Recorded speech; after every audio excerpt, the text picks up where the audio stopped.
Let's talk about 5 thinking mistakes that sabotage a lot of treasure hunters. But not just those literal treasure hunters. A lot of us that are trying to solve problems and discover truths and discover those metaphorical treasures in our lives. But it definitely has a lot of relevance for real people trying to solve puzzles and discover treasures, solve clues, things like that. And these that I'm going to talk about in this video are a summary of some of the topics that I bring up in some of my other videos. I don't have a video on every one of these topics, but a couple of them I do. So I'm going to go through 5 of these mistakes. And if you want to learn more about the first couple, just check out some of my other videos because I do have a dedicated video on each of them. First one is called anchoring bias. And this is where you fixate on the very first clue or idea or theory, that you have a bias toward that which came first. Because we remember things that come first and last or that are really novel. And so when we run into something and we get caught up in our first theory, our first idea, we think we have a possibility, anchoring bias is where you get so caught up in that you really never move past it. And you're just trying to prove to yourself that you were right in the first place. But you may not be right. So that's why we want to be really careful about this. And we want to come up with some strategies to work our way through anchoring bias. I have a whole video on how to do that. But one simple example of how to get past anchoring bias is to just simply acknowledge and force yourself to come up with 2 or 3 alternate explanations that you're really going to give real attention to, not just make it a straw man, but give it real attention. So the second one then is called confirmation bias. And this is it's very similar to anchoring bias in a way, but it's different. It's interpreting clues only in ways that support what you already believe. And so this may not be the first thing that you encountered, but you have an existing set of beliefs about how things are ordered, how treasure hunts are supposed to be designed, how problems are supposed to be solved, or how the situation of the world is supposed to work. And your beliefs may or may not align with reality, but you have them. And so confirmation bias is when you run into new information, you just interpret it in ways that help support what you already believe to be true about how this thing is supposed to be designed or made up. The problem is you are not in the mind of the designer of the situation, and there are other people involved. And if you do this, you're likely to miss out on some of the key information or clues or paths that can lead you to your desired destination. So keep that in mind as you're dealing with confirmation bias. The third one is poor externalization.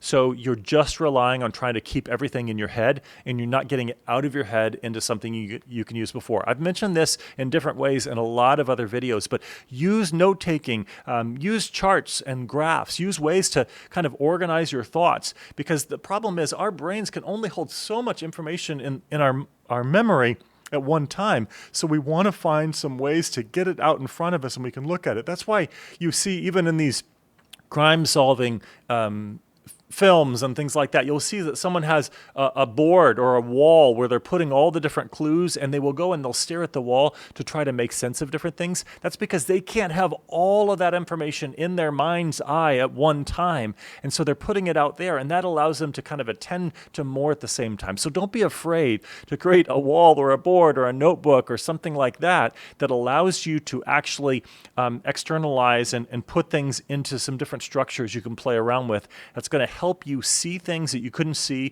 Otherwise, it's going to expand your mind's ability to hold a greater body of knowledge that's relevant to discovering that metaphorical or that literal treasure. The fourth one is projecting your mind on the mind of other people or the designer. Now, this is especially true if you're dealing with an actual treasure hunt, but anything where you're trying to solve something that was designed or created by other people or another person is we want to be careful not to just impose our own thinking or way of designing on that other person or that other thing. And a lot of people do that. And so they think, well, this isn't how I would have designed it, but you're not the one who designed it, right? And so don't just force the rules you apply to yourself to the actual thing you're trying to solve. So instead, the challenge is figuring out how to try to, at least a little bit, get in the mind of the designer. And if you can't do that because you don't know who the designer is, at least find some strategies to get out of your own mind a little bit, out of your own kind of ways of thinking about it. And I have lots of other videos that can kind of talk you through how you can do that a little bit more in your life and your thinking. And then the last one is just premature closure. So stopping once you find a modestly satisfying answer, you just sort of say, okay, this is it.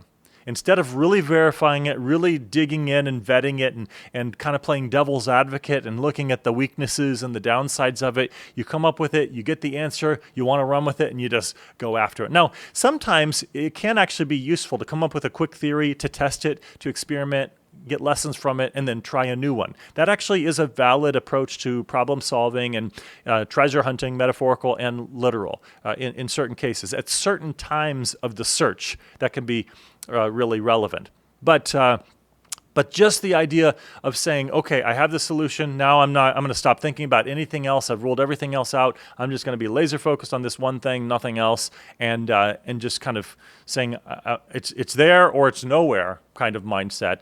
That's not going to help you. And I find that actually, if we use this idea of modern day treasure hunting as an example for problem solving and decision making and truth seeking in all of our life, you will notice that in a lot of treasure hunts, I don't think I've ever seen a major like nationwide treasure hunt where the treasure was discovered and there were not people who were insistent that it was a scam. They were insistent that there was some kind of conspiracy involved because they knew the right place. They knew where it was. They had closure. They have worked their mind into convincing themselves that it is here or it is nowhere.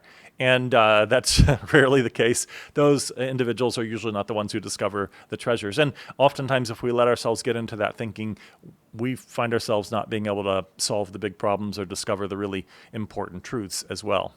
So I hope you find this useful. I look forward to your comments and questions.